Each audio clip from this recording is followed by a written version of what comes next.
Isabel Díaz Ayuso. Destruyó con dinero de todos los ciudadanos madrileños cualquier pretensión de austeridad y transparencia que su gobierno había construido durante años, y lo hizo comprando en secreto un ático de lujo en Chamberí con fondos públicos mientras sus asesores salían a los medios a repetir que la presidenta no tenía vivienda propia. Si no sabes nada de este caso, suscríbete a este espacio ahora mismo porque lo que viene en los próximos minutos va a redefinir completamente lo que creías saber sobre cómo se gestiona el dinero público en la Comunidad de Madrid. Porque esto no es un tropiezo administrativo menor, no es un error de comunicación, no es un malentendido entre departamentos, es un patrón. Es la misma lógica que lleva años operando en silencio dentro de una administración que ha convertido el bloqueo parlamentario, el escudo de la confidencialidad y el cambio de versión en sus herramientas favoritas para evitar rendir cuentas. Y ahora mismo, mientras tú escuchas esto, hay una jueza en el juzgado número 8 de Madrid que tiene sobre su mesa 5 denuncias y plazos que no dependen del calendario político de ningún asesor de comunicación.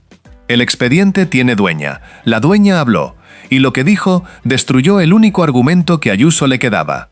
Pero antes de que lleguemos a eso, necesitas entender cómo llegamos hasta aquí, porque la historia empieza mucho antes de que este escándalo tuviera nombre público, y cada etapa de esa historia dice algo distinto sobre cómo funciona realmente el poder en esta comunidad autónoma.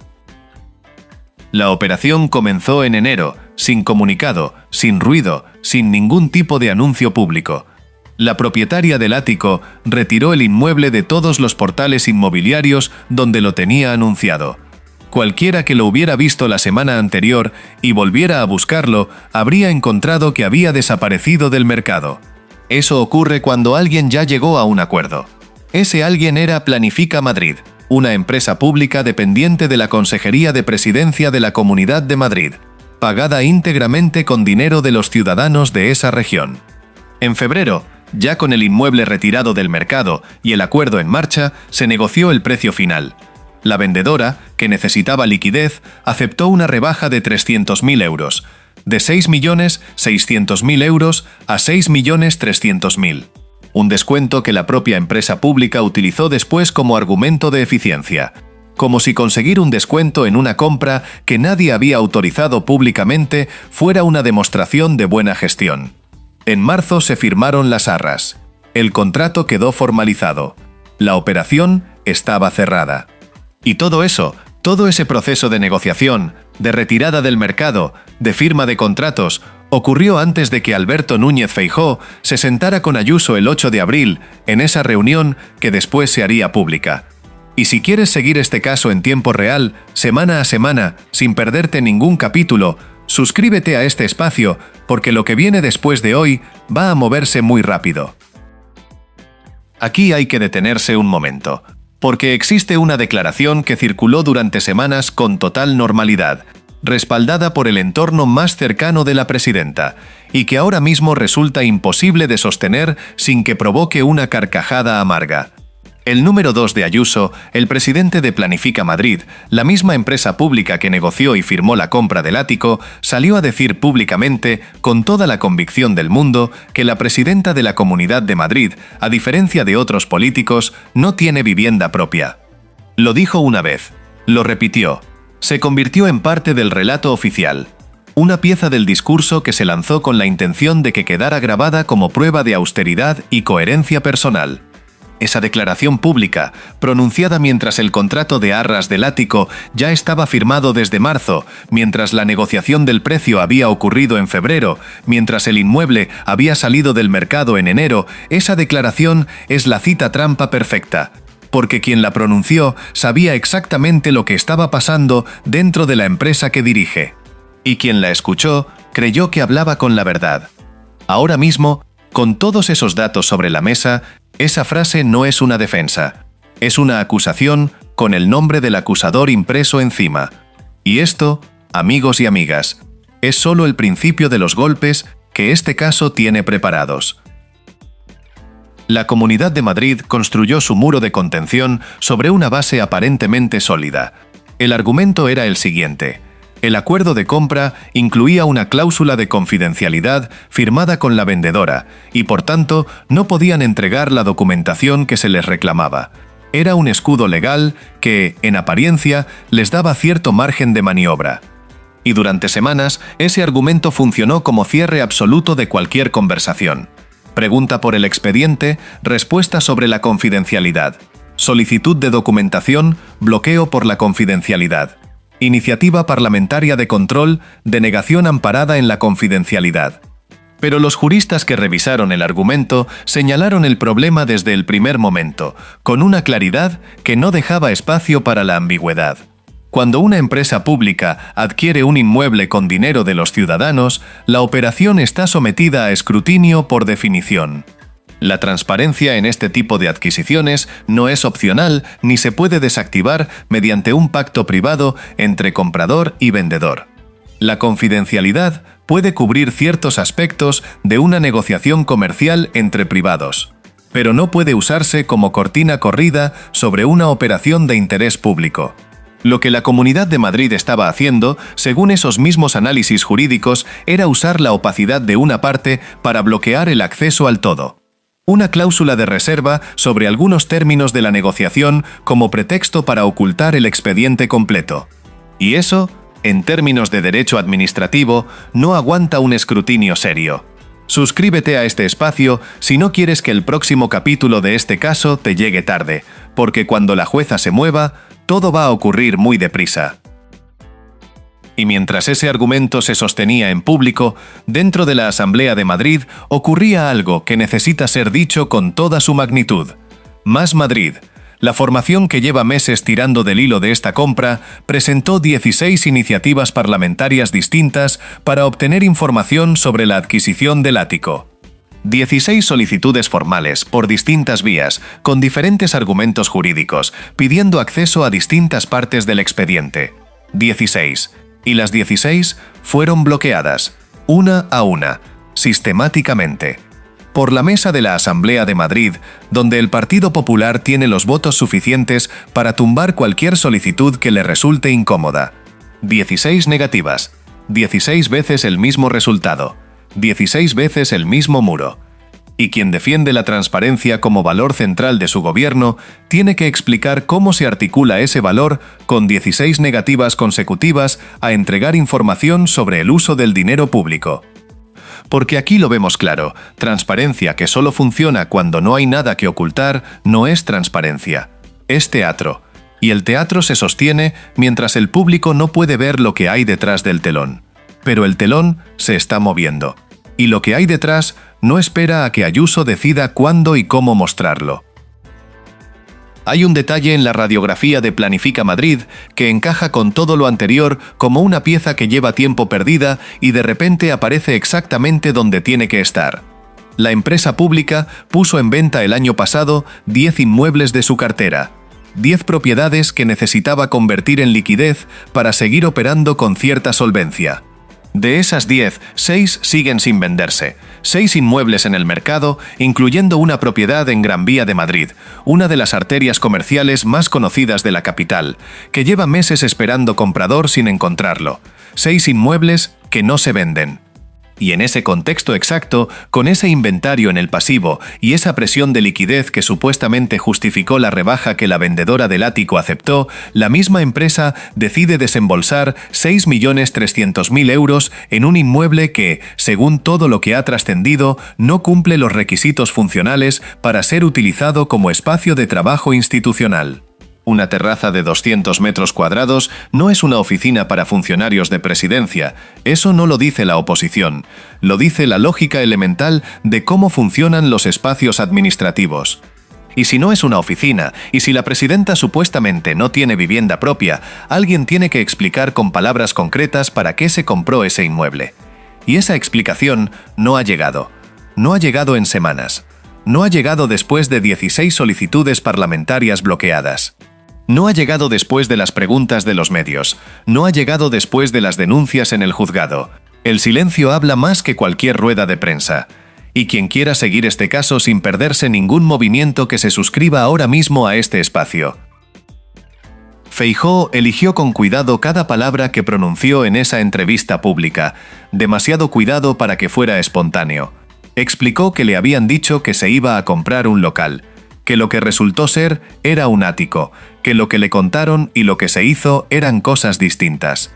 Usó la comparación de la moto y el Rolls Royce, una imagen que dejaba en el aire, sin necesidad de explicitarlo, la idea de que alguien le había mentido, que alguien dentro de su partido, con nombre y apellidos, le había contado una versión que no se correspondía con la realidad de los contratos firmados. Analistas políticos, con años de seguimiento del funcionamiento interno del PP, coinciden en que esas palabras no fueron un lapsus ni una confidencia extemporánea. Fueron una toma de distancia calculada, un movimiento público de separación respecto a un caso cuyo coste político Feijóo ya había calculado. El timing lo confirma. Cuando dio esa entrevista, ya conocía la secuencia completa. Sabía que el contrato de arras existía desde marzo. Sabía que en la reunión del 8 de abril, Ayuso no le contó eso de esa manera. Sabía que lo que le habían dicho antes de esa reunión y lo que se había firmado ya en papel eran cosas distintas. Y con todo eso sabido, eligió hablar. Eligió que quedara registrado que él también había sido destinatario de una versión que no era completa. El mensaje para los analistas políticos fue transparente. Este problema es de Ayuso, no mío. Y eso, dentro del PP, tiene consecuencias que van mucho más allá del ático. Porque si Feijóo no gana la presidencia del gobierno en 2027, los movimientos internos del partido se van a acelerar de una forma que hoy resulta difícil de prever, y Ayuso, con su mayoría absoluta en Madrid y su perfil mediático propio, sería una candidata natural a disputarle el liderazgo. Debilitarla, antes de que ese escenario se materialice, tiene un valor estratégico que no tiene nada que ver con la transparencia y todo que ver con la aritmética del poder. El ático es el instrumento, el objetivo es otro. Y eso no se les va a olvidar a quienes llevan meses documentando cada movimiento de este tablero. Y mientras el muro de la confidencialidad aguantaba en público, mientras los bloqueos parlamentarios se acumulaban, mientras Feijóo calibraba sus palabras con la precisión de quien sabe exactamente lo que está haciendo, Ayuso usó su táctica más conocida para intentar desplazar la atención hacia otro lugar.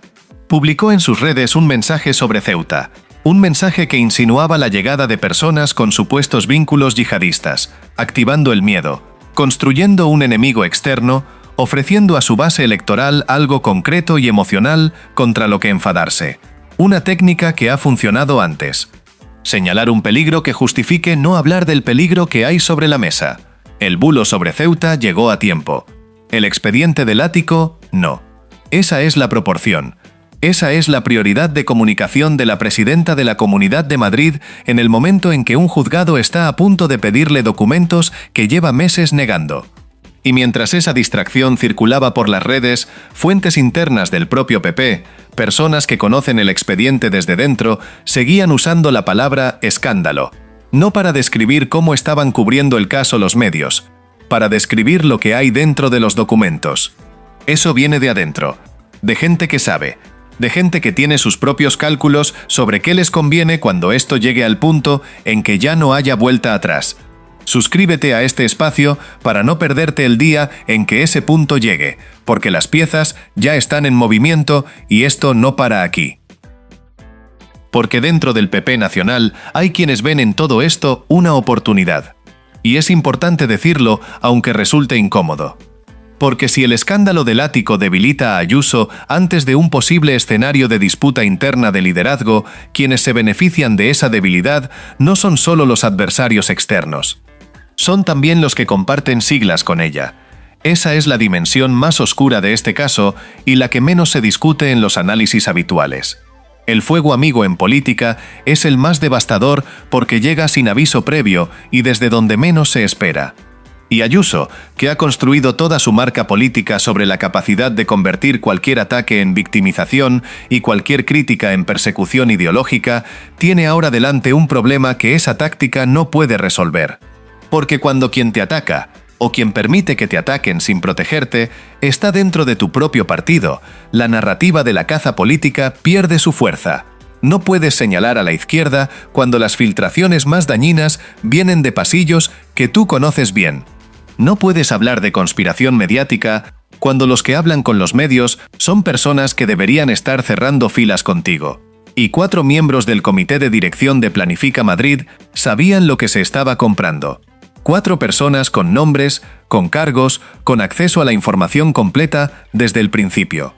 4 personas que en este momento tienen sus propios abogados, sus propios miedos y sus propios cálculos sobre qué les conviene decir y cuándo decirlo cuando la jueza empiece a citar. Ese es el verdadero círculo de presión que Ayuso tiene ahora mismo alrededor. Y la jueza no espera a nadie. Ahora viene la parte que lo cambia todo. La parte que desmontó el único argumento que quedaba en pie. La vendedora del ático envió un escrito formal a la Comunidad de Madrid. Un documento oficial en el que comunicaba de manera explícita que no tiene ningún inconveniente en que toda la documentación relacionada con la operación sea hecha pública. Que ella no se opone. Que desde su posición, la confidencialidad no es un obstáculo para que el expediente salga a la luz. Con ese escrito, el argumento que había bloqueado 16 iniciativas parlamentarias, que había justificado meses de opacidad, que había servido como cierre a cualquier pregunta sobre la compra, quedó destruido, completamente, sin posibilidad de reconstrucción. Y la Consejería de Transparencia, ante esa situación, tomó una decisión que condensa en un solo gesto todo lo que hay que saber sobre el estilo de esta administración cuando se ve acorralada. En lugar de reconocer que el escrito de la vendedora les obligaba a actuar, presentaron esa misma petición de transparencia como una iniciativa propia. Como si hubieran sido ellos quienes buscaron activamente el permiso. Como si la apertura del expediente fuera algo que llevaban tiempo promoviendo. Como si la transparencia fuera una virtud que ejercían libremente y no una consecuencia de la presión acumulada de semanas. Tomar crédito por lo que otros te fuerzan a hacer. Presentar como proactividad lo que llegó como rendición. Ese gesto pequeño lo dice todo, y aún así, después del escrito de la vendedora, después de que el argumento de la confidencialidad dejara de existir, la Consejería de Presidencia sigue sin publicar un solo documento. 0 papeles, 0 contratos, 0 justificaciones. Suscríbete a este espacio ahora mismo si quieres estar aquí el día en que ese expediente salga, porque ese día está más cerca de lo que cualquiera en la Comunidad de Madrid quisiera admitir. Isabel Díaz Ayuso compró un ático con dinero público. Bloqueó el expediente durante meses con un argumento de confidencialidad que la propia vendedora destruyó con una carta. Cambió la versión cuantas veces hizo falta. Permitió que su número 2 saliera a decir en público que no tiene vivienda propia mientras el contrato de arras ya estaba firmado. Usó el miedo como distracción cuando la presión se volvió insostenible. Y ahora, un juzgado se mueve a su propio ritmo, sin atender a los plazos que ella necesitaría para preparar su relato, sin esperar a que los asesores decidan cuándo es el momento adecuado para que la verdad salga ordenada y encuadrada. El expediente va a salir. La pregunta que queda es si va a salir por su voluntad o por orden judicial. Y dado todo lo que hemos visto, la respuesta más probable es que Ayuso va a esperar hasta el último segundo posible, porque eso es lo que ha hecho siempre. Y eso, como bien lo sabes, es exactamente el problema. Cuando el poder decide que rendir cuentas es opcional hasta que alguien te obligue, la transparencia deja de ser un valor y se convierte en un espectáculo. Y este escándalo, con todos sus capítulos todavía por escribir, es la demostración más clara de que ese espectáculo tiene fecha de caducidad. La máscara se cae, siempre se cae.